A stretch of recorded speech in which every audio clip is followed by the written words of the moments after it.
नमस्कार। जी भारत के social media platform पर आपका स्वागत है। मैं मनोज श्रीवास्तव। नवरात्र के दौरान धर्मांतरण गैंग एक बार फिर से एक्टिव हो गया है, जिसे लेकर देश में एक बार फिर आवाज मुखर होने लगी है।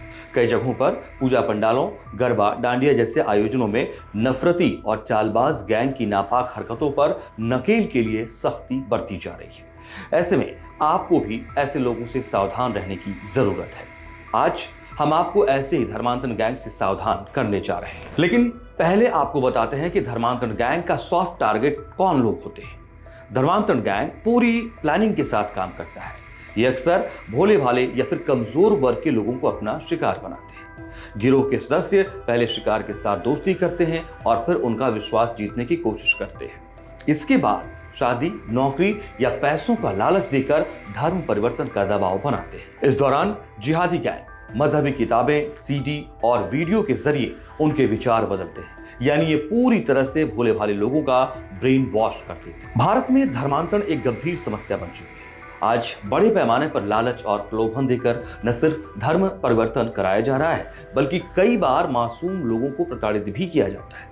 भारतीय संविधान के अनुच्छेद 25 के अनुसार हर व्यक्ति को स्वेच्छा से किसी भी धर्म को मानने और प्रचार करने की स्वतंत्रता है, लेकिन इस स्वतंत्रता के दुरुपयोग को रोकने के लिए कई राज्यों में धर्मांतरण विरोधी कानून बनाए गए हैं। इन कानूनों के तहत धोखाधड़ी, जबरदस्ती या प्रलोभन से धर्म परिवर्तन करना दंडनीय अपराध माना जाता है और इसके लिए सख्त सजा और जुर्माने का प्रावधान किया गया है। धर्म परिवर्तन का ये गंदा खेल लंबे समय से चलता आ रहा है। कई राज्यों में जबरन धर्मांतरण के खिलाफ कानून बन चुके हैं और कई राज्यों में कठोर कानून बनाने की तैयारी चल रही है। आपको इस बात की जानकारी होनी चाहिए कि देश के अलग अलग राज्यों में धर्मांतरण के खिलाफ कितने सख्त कानून प्रभावी हैं। बात सबसे पहले ओडिशा की करते हैं। ओडिशा देश का पहला राज्य है जिसने 1967 में ओडिशा धार्मिक स्वतंत्रता कानून बनाया। इसके तहत प्रशासन से लिखित अनुमति के बिना धर्म परिवर्तन अवैध है और जबरन, लालच या धोखे से धर्म परिवर्तन करने पर 2 साल की जेल और जुर्माने का प्रावधान किया गया है। अब बात मध्य प्रदेश की करते हैं। मध्य प्रदेश में जबरन, प्रलोभन या झांसे से कराए जा रहे धर्मांतरण को रोकने के लिए कठोर कानून लागू है। वर्ष 1968 में मध्य प्रदेश धार्मिक स्वतंत्रता अधिनियम देश में सबसे पहले लागू कानूनों में से एक था। मध्य प्रदेश में 2006 में प्रावधान किया गया कि कोई भी व्यक्ति अपना धर्म बदलने से 1 महीने पहले प्रशासन को लिखित में सूचित करेगा, नहीं तो कड़ी सजा और जुर्माने का प्रावधान है। 2021-2022 में नया संशोधन लाकर जबरन, धोखा या लालच देकर धर्म परिवर्तन पर 10 वर्ष तक की सजा का प्रावधान किया गया।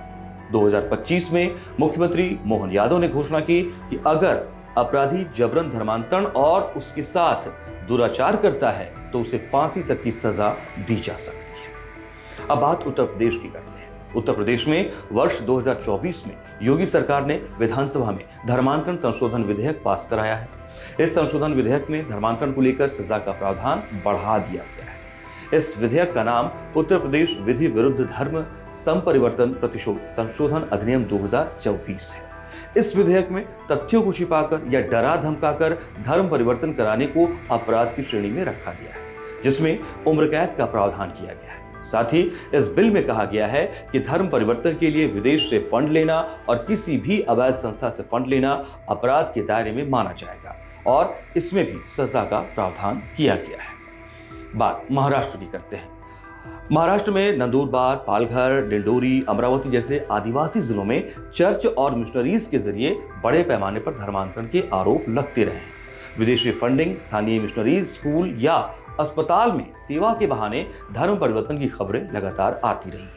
राज्य सरकार ने पिछले साल कहा कि वो सख्त कानून लाने के लिए कानून का ड्राफ्ट तैयार कर रही है ताकि दोषियों पर मुकदमा चलाया जा सके। अब बात गुजरात की करते हैं। गुजरात में राज्य सरकार ने साल 2022 में सुप्रीम कोर्ट में हलफनामा देकर जबरन धर्म परिवर्तन को देश की संप्रभुता और आम नागरिकों की धार्मिक स्वतंत्रता के लिए बड़ा खतरा बताया था। यहाँ धर्मांतरण के खिलाफ कड़ा कानून लागू है, जिसके मुताबिक अगर कोई व्यक्ति हिंदू धर्म से बौद्ध या किसी अन्य धर्म में जाना चाहता है तो उसे जिला मजिस्ट्रेट से अनुमति लेनी होगी। जबरन, धोखे या लालच से धर्म पर बदलने पर भारी सजा और जुर्माने का सामना करना पड़ सकता है। छत्तीसगढ़ और झारखंड के कानूनों का जिक्र करते हैं। छत्तीसगढ़ के बस्तर और सरगुजा के आदिवासी इलाके धर्मांतरण के लिए सबसे ज्यादा कुख्यात रहे हैं। राज्य सरकार एक कठोर विधेयक लाने की तैयारी कर रही है ताकि जबरन धर्म परिवर्तन पर रोक लगाई जा सके। वहीं झारखंड में आदिवासी बहुल इलाकों में धर्मांतरण का मुद्दा सुर्खियों में रहता है। हाईकोर्ट ने हाल ही में राज्य सरकार और केंद्र सरकार से आदिवासी धर्मांतरण के बारे में जवाब मांगा था। कोर्ट ने कहा था कि आदिवासी इलाकों में चंगाई सभाओं के नाम पर धर्मांतरण कराया जा रहा है, जिससे उनकी आबादी कम हो रही है। कई संगठन दावा करते हैं कि आदिवासी बहुल इलाकों में धर्मांतरण तेजी से बढ़ा है। अब हिमाचल प्रदेश और उत्तराखंड की बात करते हैं। हिमाचल प्रदेश में बीते वर्षों में कई संगठनों पर पहाड़ी गांवों में प्रलोभन देकर धर्म परिवर्तन के आरोप लगे हैं। ऐसे में धर्मांतरण रोधी कानून को 2022 में और सख्त बनाया गया। अब जबरन धर्मांतरण के दोषियों को अधिकतम 10 वर्ष तक की सजा हो सकती है। वहीं उत्तराखंड में जबरन धर्मांतरण के मामलों में तेजी देखी गई। वर्ष 2018 में यहां राज्य सरकार ने सख्त धर्मांतरण विरोधी कानून लागू किया और 2022 में इसमें और बदलाव कर 10 साल तक की सजा का प्रावधान किया है। बात कर्नाटक की करते हैं। कर्नाटक में साल 2022 से ही कठोर धर्मांतरण रोधी कानून लागू है, जिसके तहत झूठे वादे, विवाह, लालच या मजबूरी से धर्म बदलवाना पूरी तरह से प्रतिबंधित किया गया है। इसी तरीके से हरियाणा राज्य का जिक्र कर लेते हैं।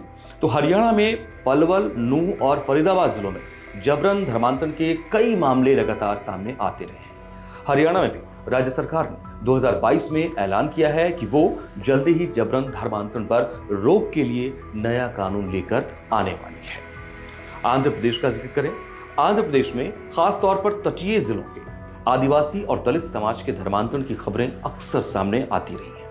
यहां भी धर्मांतरण पर रोक संबंधी कानून पर चर्चा हुई है और ये माना जा रहा है कि सरकार जल्दी ही इस पर सख्त कानून और प्रावधानों का ऐलान कर सकती है। उम्मीद की जानी चाहिए कि सनातनी भारत की धार्मिक सुरक्षा के लिए सरकारें और ठोस कदम उठाएंगी, जिससे धर्म परिवर्तन को धंधा बनाने वाली कौम को कड़ा सबक मिले।